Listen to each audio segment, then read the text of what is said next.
From the Presidential Palace, Manila, Dateline Malacañang.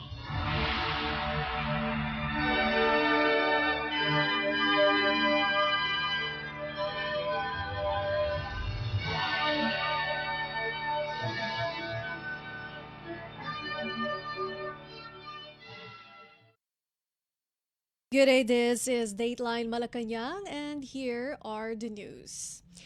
Philippine President Ferdinand R. Marcos Jr. called on the international community to exercise restraint and pursue an immediate ceasefire in the Middle East.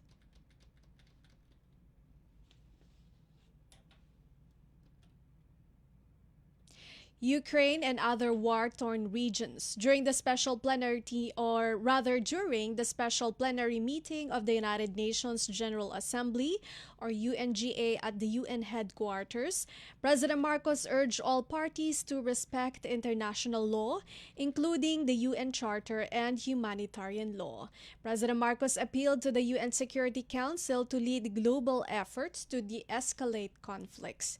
He said the Philippines joins the international community in calling for restraint, de-escalation, and cessation of hostilities. He also emphasized the need to protect civilians and civilian infrastructure in armed conflict.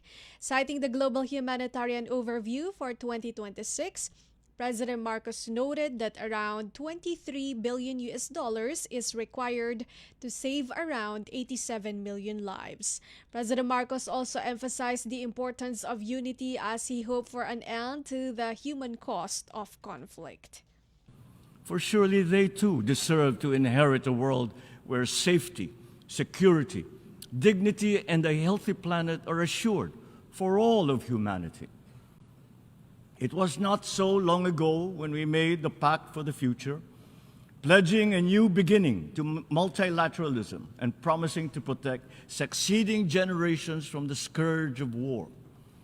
We joined calls for restraint, a de-escalation and cessation of hostilities, respect for international law, including the UN Charter and humanitarian law, and for all concerned to return to the negotiating table for peace.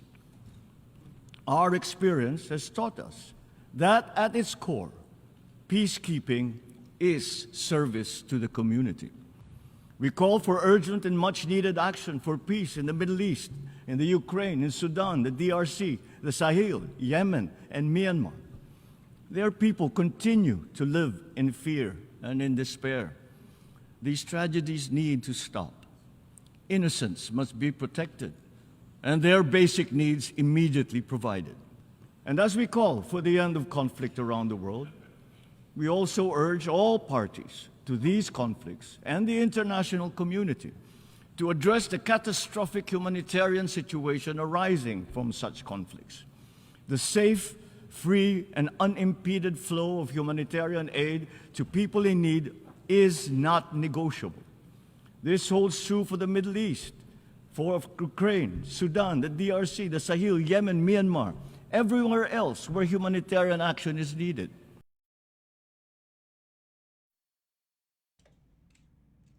Philippine President Ferdinand R. Marcos Jr. Dateline Malacañang. Philippine President Ferdinand R. Marcos Jr. emphasized the importance of migration and the protection of migrants and seafarers. Speaking during the special plenary meeting of the United Nations General Assembly or UNGA at the UN headquarters, President Marcos said migration is a force for good and not migrants contribute to sustainable development in the countries of their origin, in transit, and in their destinations. President Marcos said migrant rights should unite, not divide countries. President Marcos emphasized the Philippines' support for the Global Compact for safe, orderly, and regular migration, calling on the international community to support the upcoming International Migration Review Forum, or IMRF. The second IMRF will take place from May 5 to 8 at the UN headquarters, serving as a primary global platform to assess progress and share practices on implementing the Global Compact for safe, orderly, and regular migration. We believe that migration is a force for good and that migrants contribute to sustainable development in the countries of their origin, in transit, and in their destinations. Migrants, including seafarers, connect our nations. Their dignity and rights should serve as a unifying principle, not a divisive fault line for governments worldwide. The Philippines champions the global compact for safe, orderly, and regular migration and calls on all to support the upcoming International Migration Review Forum. In light of the funding shortfalls faced by the UN, the Philippines has been vocal in its support for reforms that will enable the UN to deliver on its mandates while lessening bureaucracy and fragmentation. Philippine President Ferdinand R. Marcos Jr. Dateline Malacañang.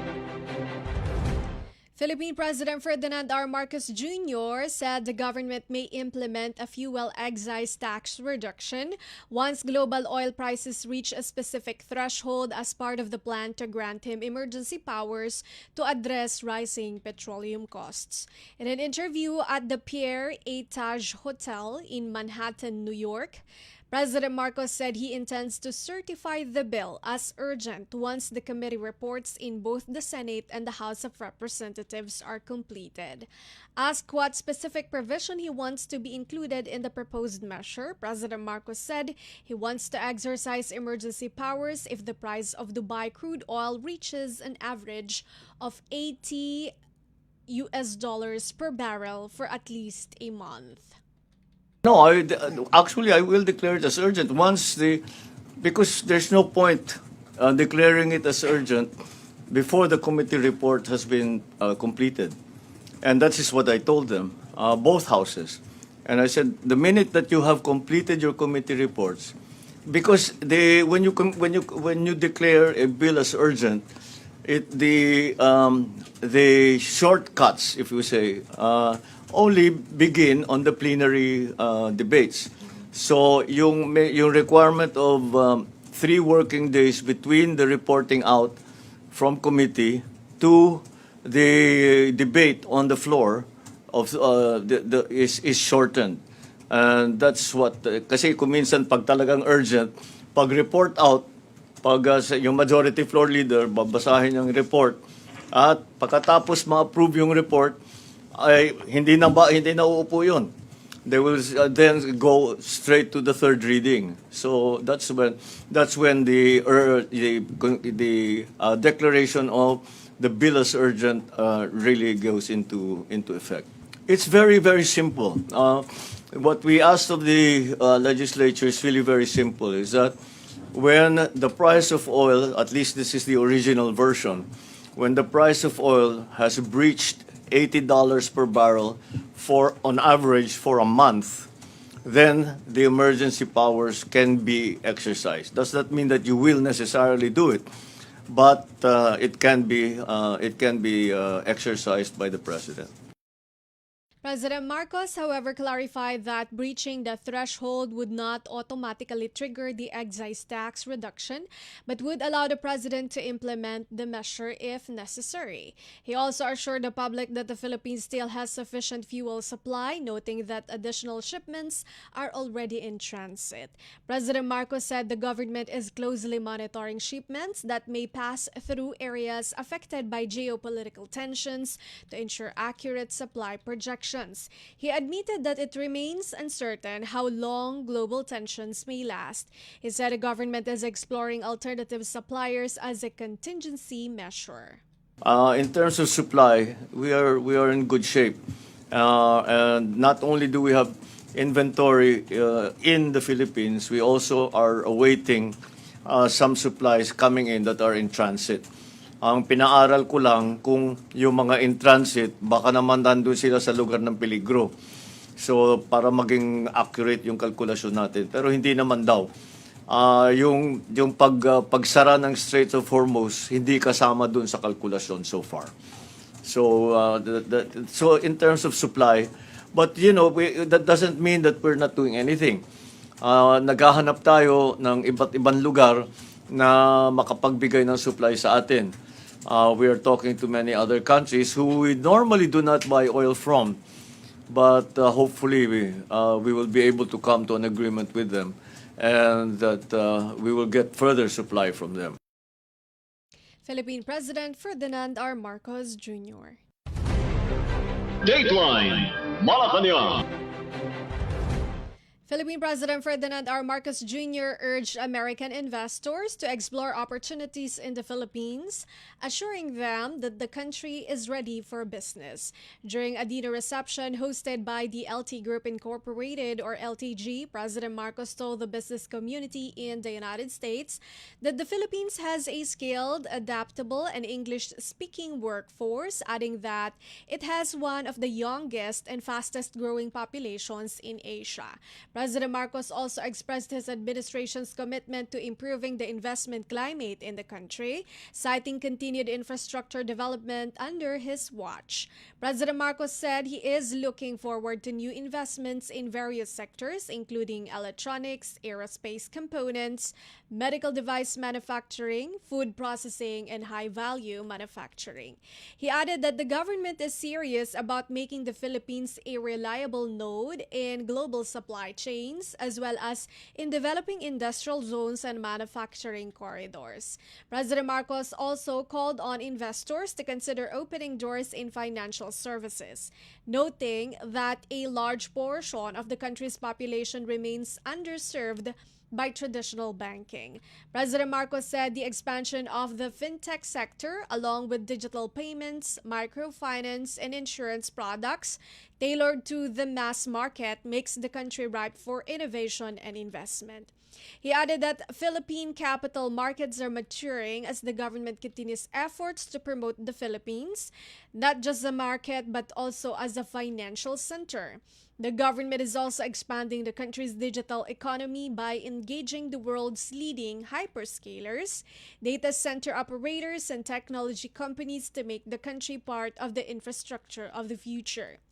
Present during the dinner reception were members of the U.S.-Philippine Society, USPS, U.S.-ASEAN Business Council, USABC, Philippine-American Chamber of Commerce, or PACC, U.S. businessmen, and the Philippine Business Delegation.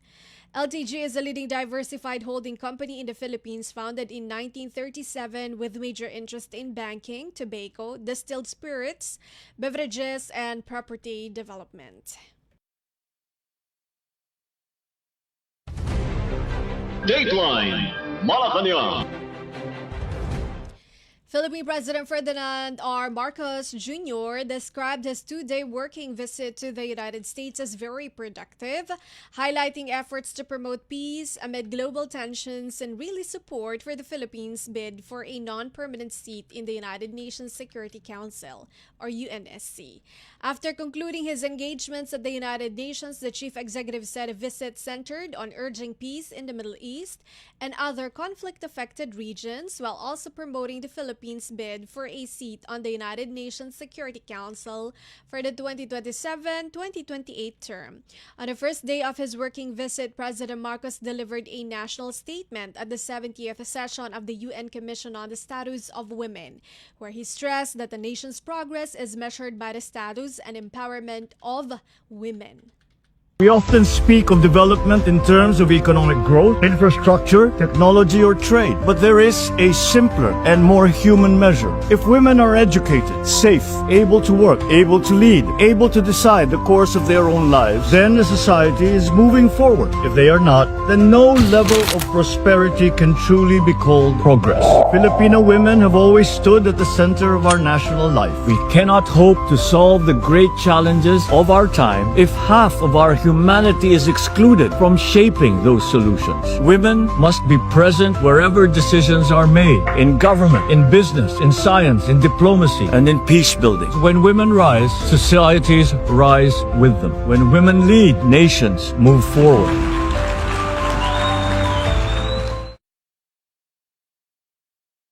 President Marcos also met with UN Secretary General Antonio Guterres, where he reaffirmed the Philippines' commitment to multilateralism and continued cooperation with the global body.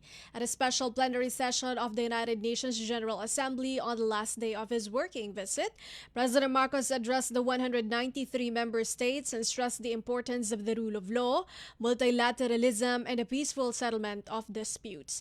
He sought support for the Philippines UNSC bid, saying the country would bring the voice of the Indo-Pacific developing countries, climate-vulnerable nations, and middle-income countries through the Council while advancing South-South cooperation.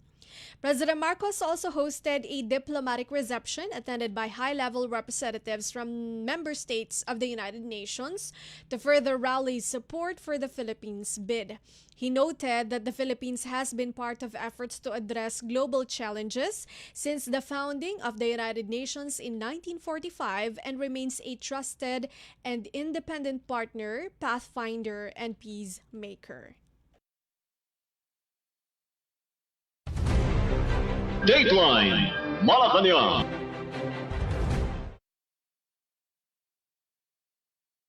Philippine President Ferdinand R. Marcos Jr. said he met with the senior leaders of financial services firm JP Morgan to discuss economic cooperation and key global developments affecting international financial markets. President Marcos and JP Morgan senior executives met on Monday on the sidelines of his United Nations engagements. Speaking to reporters at the Pier 8 Taj Hotel in New York, United States, President Marcos said a meeting focused on the current state of the global economy, particularly amid rising geopolitical tensions and market uncertainties. President Marcos noted that discussions centered on how ongoing geopolitical developments are influencing global oil prices and the broader economic implications for both advanced and emerging economies. President Marcos added that he and JP Morgan senior executives stressed the importance of continued cooperation and open communication in navigating the challenges posed by shifting global economic conditions. He said officials from JP Morgan also shared insights on the rapid advancements in AI and the growing need for governments and institutions to prepare for the transformative effects of AI on economics, industry, and labor markets.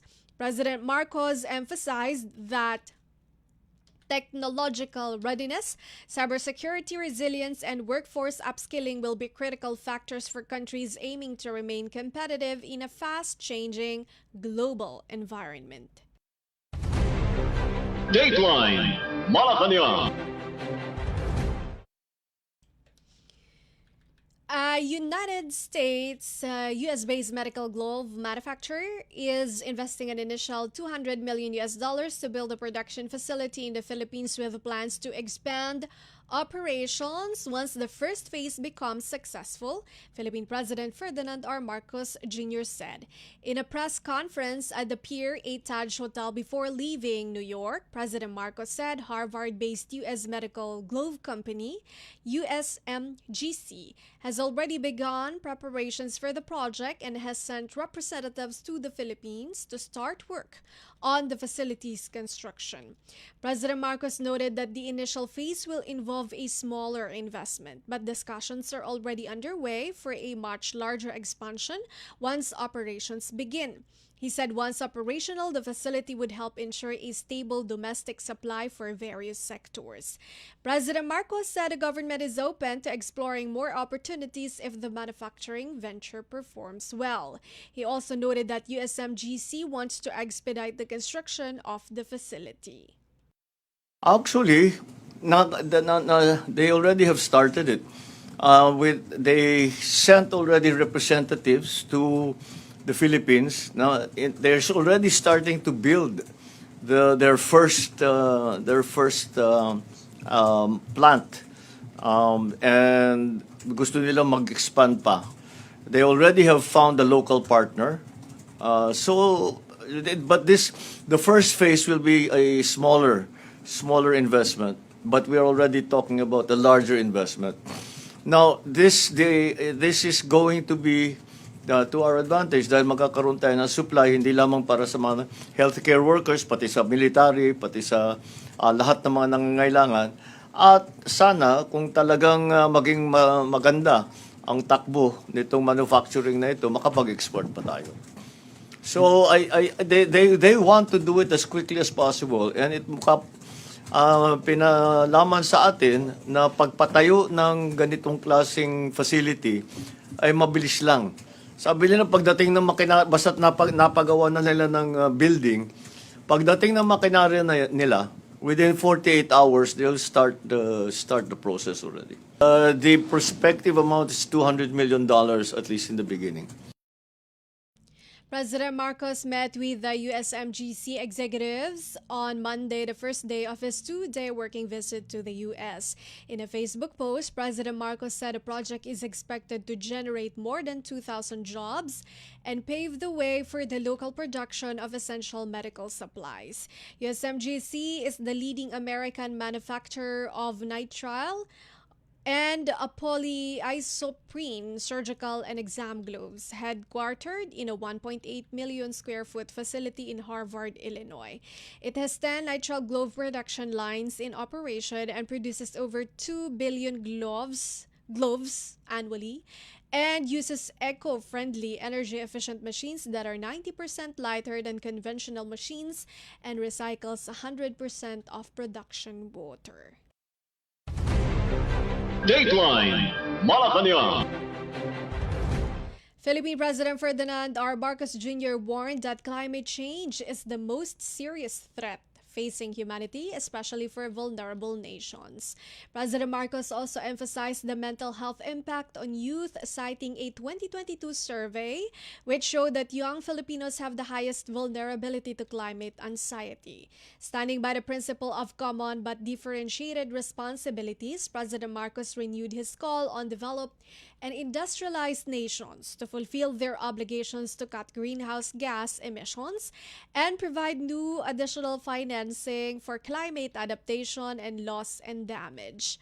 President Marcos emphasized that the Philippines was chosen to host the board of the Fund for Responding to Loss and Damage in an effort to address loss and damage associated with the adverse impacts of climate change.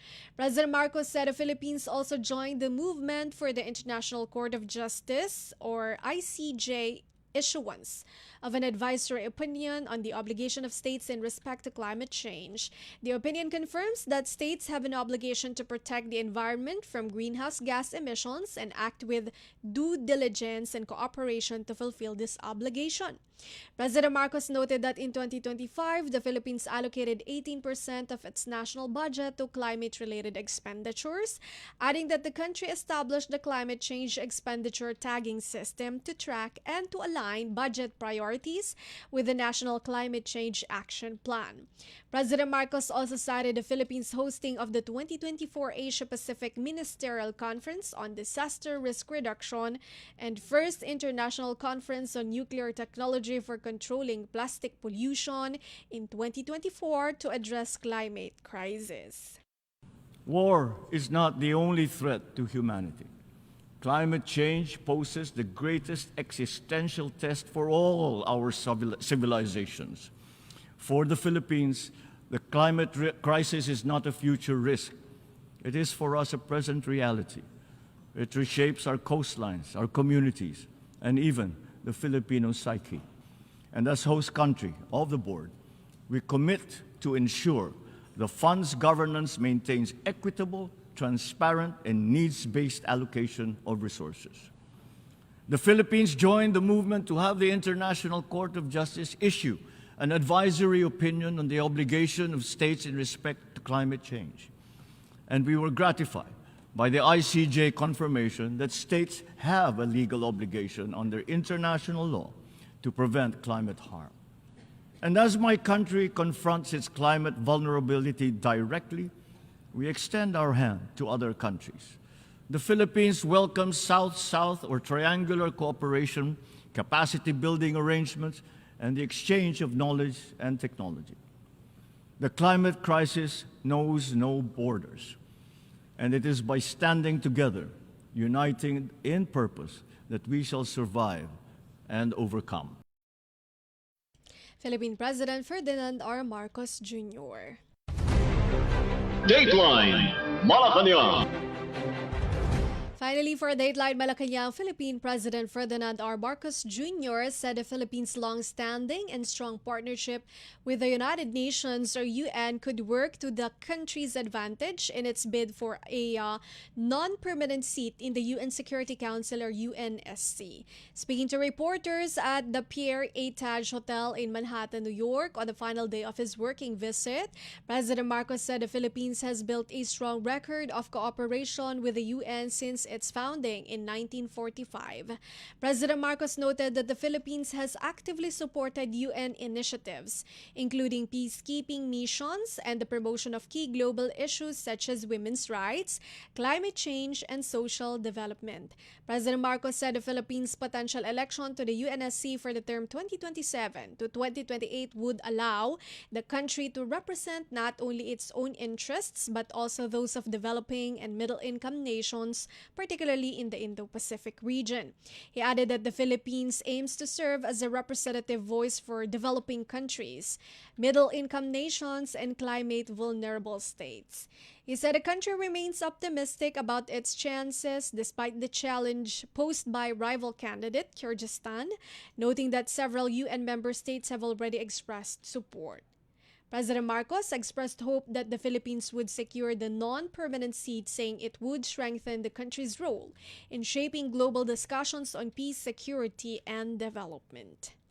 Well, we have the advantage, and this is what I highlighted in my speech, that the advantage that the Philippines has is that we have a very strong record of partnership with the UN over the years. Hindi lamang, it's not about the Philippines. For example, yung mga peacekeeping na tinutulungan natin ng UN under the auspices of the UN. Yung ating mga pagdala ng mga iba't ibang issue na tayo lang ang nagdala sa UN. Women's issues, climate change issues, social issues that were initiated by the Philippines. And because of that, we see now an opportunity to contribute even more. And that, I think, will serve to the advantage of the Philippines in this candidature. It's very hard to assess what the chances are. We have some solid expressions of support, but it is a silent ballot, so secret ballot rather. So we just have to keep talking to our friends and hope that they provide us their support. Mukha namang may maganda naman ng pag-asa natin. Sana naman matuloy at tayo'y maging non-permanent member na. President Ferdinand R. Marcos Jr. Dateline Malacañang.